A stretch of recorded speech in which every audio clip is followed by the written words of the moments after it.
Assalamualaikum warahmatullahi wabarakatuh. Anak-anak kelas 5, apa kabarnya? Semoga kita semua dalam keadaan sehat walafiat dan selalu dalam lindungan Allah Subhanahu wa taala. Amin ya rabbal alamin.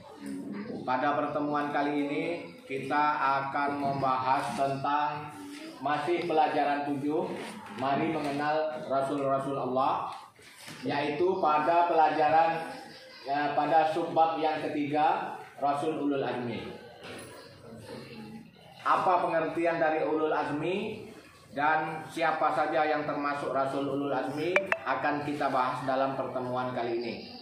Namun sebelumnya kita mulai pelajaran kita seperti biasa dengan membaca surat Al-Fatihah, dan kita lanjutkan dengan bacaan doa sebelum belajar agar kita mendapat ilmu yang bermanfaat. Dan bacaan surah Al-Fatihah kita tujukan kepada guru-guru kita dan kedua orang tua kita. Semoga beliau mendapatkan rahmat dari Allah Subhanahu wa taala. Kita mulai.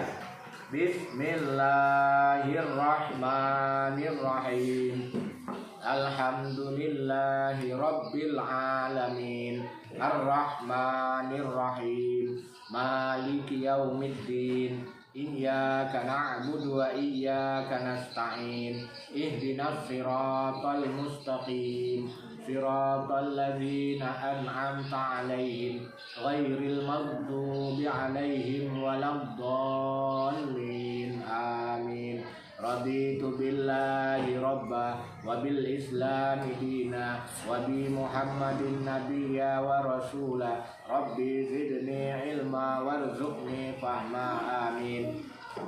Baik ya anak-anak, pada pertemuan ini seperti yang tadi Bapak sampaikan bahwa kita akan membahas tentang Rasul Ulul Azmi, subbab yang ketiganya ya, dari pelajaran 7. Pengertian Rasul Ulul Azmi. Ulul Azmi ini kalau kita lihat, Ulul Azmi terdiri dari dua kata, ulul dan azmi. Ulul Azmi ini berasal dari bahasa Arab ya. Tapi kita langsung gunakan istilahnya di dalam bahasa Indonesia juga, Rasul Ulul Azmi. Tidak menyerapkannya di dalam bahasa Indonesia, tidak diterjemahkan. Hanya saja kita pengertian Rasul Ulul Azmi ini yang kita terjemahkan ke dalam bahasa Indonesia agar kita bisa memahaminya. Ulul Azmi terdiri dari dua kata, ulul dan azmi. Ulul Azmi. Ulul itu artinya memiliki, azmi itu teguh atau tekad yang kuat. Jadi Rasul Ulul Azmi adalah Rasul yang memiliki keteguhan hati dan tekad yang kuat. Ya, sekali lagi, Rasul yang memiliki keteguhan hati dan tekad yang kuat. Jadi di antara 25 nabi dan rasul, 5 ada 5 ya. Nah, Rasul Ulul Azmi ini ada 5 yang memiliki keteguhan hati dan tekad yang kuat. Ini siapa yang memberikan predikat ini? Siapa yang memberikan titel ini? Tentunya Allah Subhanahu wa taala menjelaskan di dalam Al-Qur'an ya, melalui kisah-kisahnya. Siapa saja ya nabi dan rasul yang memiliki gelar Ulul Azmi? Nabi dan rasul yang memiliki gelar Ulul Azmi ada 5. Yang pertama yaitu Nabi Nuh alaihi salam. Yang kedua Nabi Ibrahim alaihi salam. Yang ketiga Nabi Musa alaihi salam. Yang keempat Nabi Isa alaihi salam. Yang kelima Nabi Muhammad sallallahu alaihi wasallam. Agar kamu mudah menghafalnya, kamu perhatikan huruf-huruf awalnya ini. Huruf awal dari nama-nama nabi ini. Bapak selalu mengingatkan dalam setiap kali pertemuan.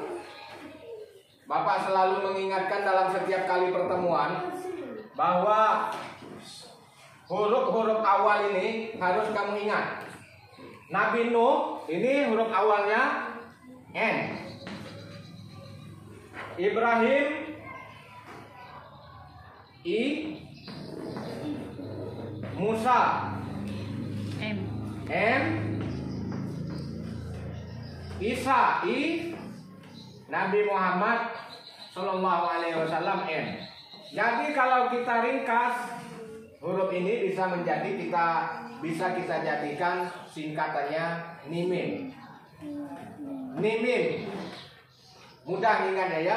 Nimim Nuh, Ibrahim, Musa, Isa, Muhammad Sallallahu Alaihi Wasallam. Nah, ini trik dari Bapak setiap kali pertemuan kepada anak-anak kelas 5 ini agar kamu menghafalkan ininya dulu, huruf awalnya Nimim. Nanti sambil diingat-ingat.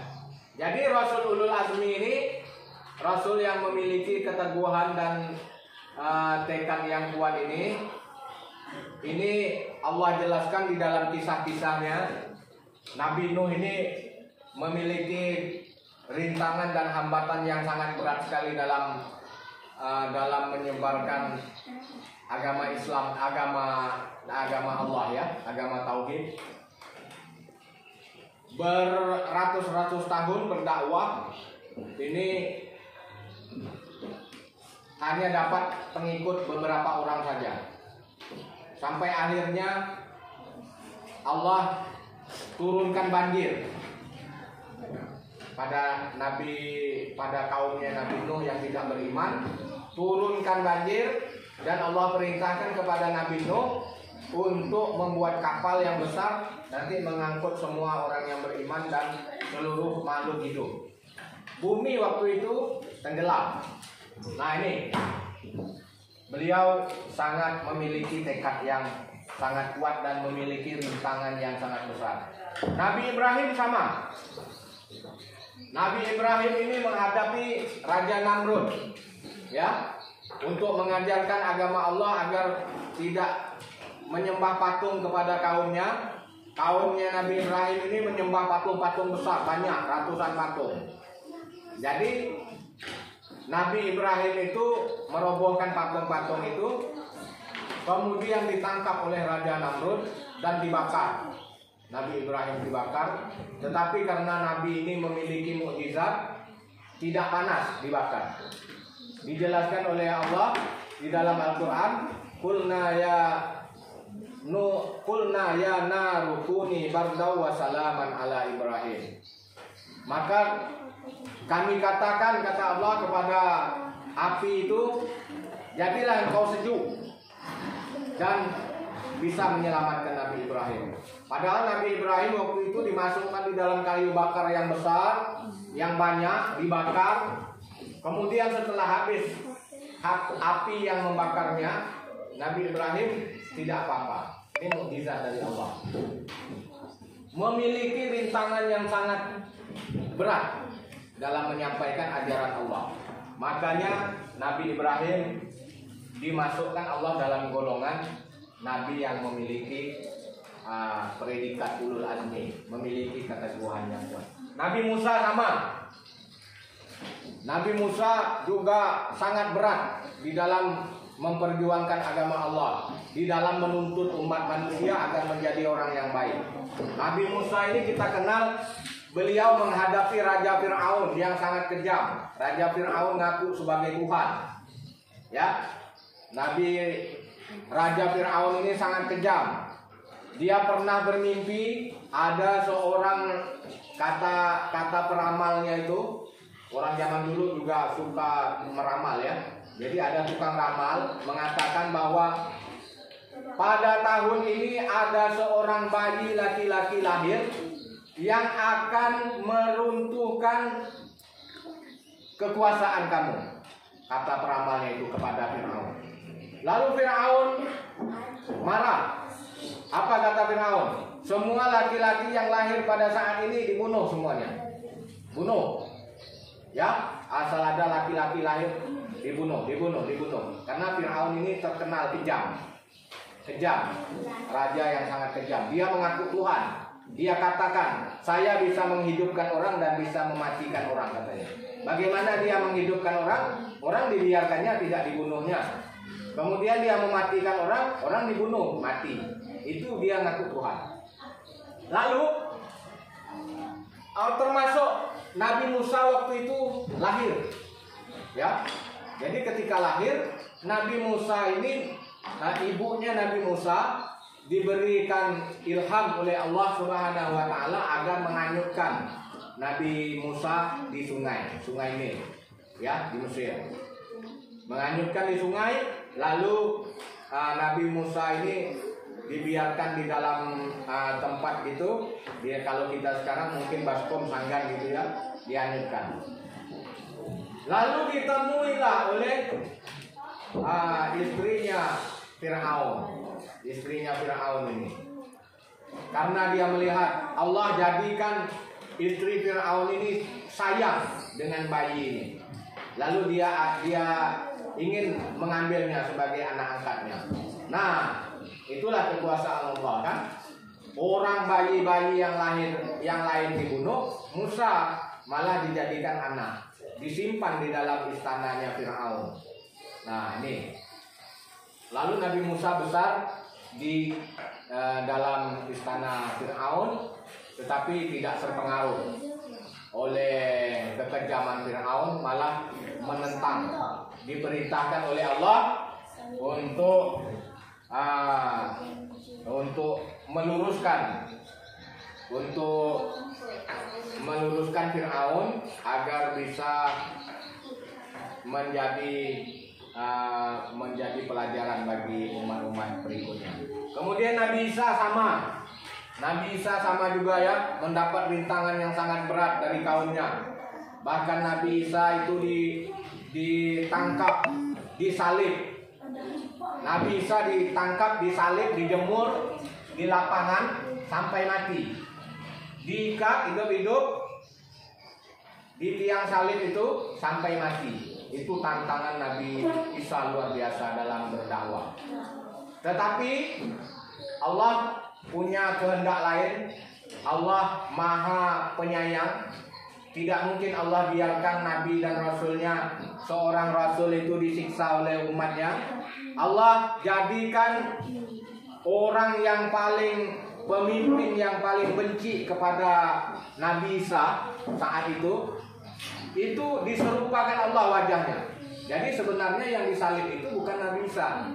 Yang disalib itu orang yang provokator, bahasanya provokator, yang memprovokasi umatnya agar Nabi Isa ini ditangkap dan dibunuh. Nah, orang itu dijadikan Allah wajahnya mirip dengan Nabi Isa. Akhirnya dia yang ditangkap oleh masyarakat ramai, disalib, dijemur di tiang, dipaku tangan kakinya. Nabi Isa dia angkat oleh Allah ke langit. Nabi Isa tidak mati, masih ada. Nanti akan tiba saatnya ketika dekat hari kiamat, Nabi Isa akan diturunkan oleh Allah lagi dalam keadaan hidup dan memimpin umat manusia. Nah, itu ya. Jadi Nabi Isa itu diangkat oleh Allah hidup-hidup, tidak mati. Kemudian yang terakhir, Nabi Muhammad SAW, Rasul yang terakhir, ini juga luar biasa perjuangannya, ya, di dalam memimpin umatnya. Pada masa-masa awalnya kita tahu kisahnya, orang-orang yang menentang Nabi Muhammad ini sangat luar biasa. Semua umatnya disiksa, Nabi Muhammad disiksa, ya. Ini. Jadi kenapa 5 Nabi dan Rasul ini menjadi Rasul Ulul Azmi, diberikan Allah golongan sebagai golongan Rasul Ulul Azmi. Demikian pelajaran kita pada pertemuan kali ini. Tugas kamu hafalkan ini nama-nama Rasul Ulul Azmi ini. Semoga pelajaran kita bermanfaat. Assalamualaikum warahmatullahi wabarakatuh.